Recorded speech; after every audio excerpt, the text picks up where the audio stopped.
Yo, what's going on, guys? Welcome to another RuneScape news coverage video. For this video, we're going to be talking about a tweet by Mod Edge regarding the Dungeoneering rewards interfaces and some minor tweaks and changes that he's done to it. So let's get right into it.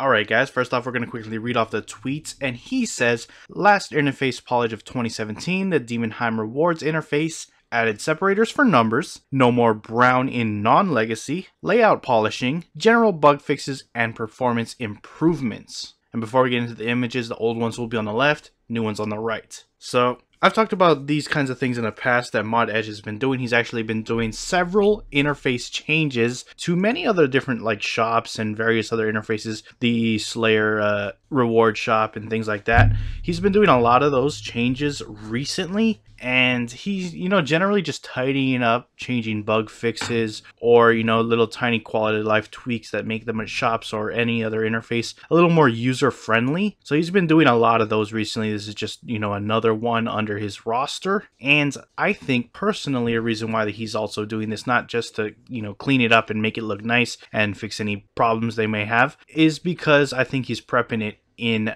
lieu of RS Mobile that's going to be coming out sometime next year, because I think he's trying to make it a little more click friendly or touchpad friendly, and because that's how you're going to be primarily accessing or utilizing any of those interfaces, shops, whatever may have you. So I think that's personally why he's been doing it lately, which makes sense. I mean, also there is the obvious that he is fixing changes that need to be fixed with these types of interfaces, but I do think that that is another reason why he's been doing this to the extent that he has been as of late. Anyways, that being said, getting that out of the way, I want to look at these interfaces and just quickly talk about them for a brief moment. So first off, we have the legacy mode one. So like I said, the left one is the old one and the right one is the new proposed changes he's going to be making to it. So just to quickly go over the things that I can automatically see right off the top, the icons for each thing you're going to buy are larger. They occupy a larger space, which lends credence to,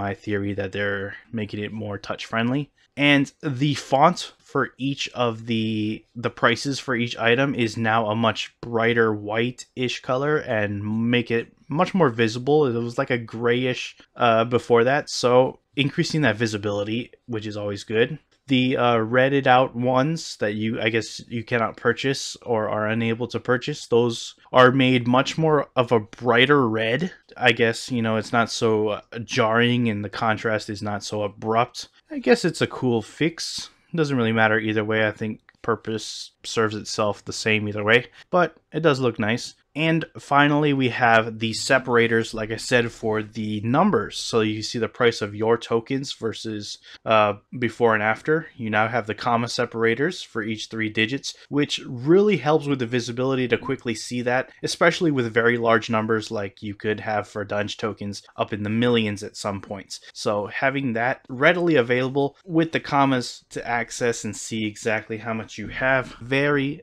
neat and really useful for determining how much tokens you actually have. Moving on to the standard interface mode. Again, all the same changes apply. Funny enough, they didn't actually add the light up color for the after version. Maybe that's something he just hasn't gotten around to, because I'm talking about the price of the items. You know how the interface one, for the legacy interface one, the prices were much brighter white. Now it looks like they haven't changed the color for this one, but what they have, they kept the icons larger for the new one. They've gotten rid of that brown background from the legacy style, even though this shouldn't be that way because it's not legacy. So it's now got that blue standard background, just to bring it in line with, the modernization of these interfaces and make it look better and more concise with what you would expect with these interfaces. So that's good. And again, the final thing is the separator for the numbers. Again, to see, it's good to see the side by side so you can actually check out exactly what's being changed and what not. So there it is, all that are laid out for you.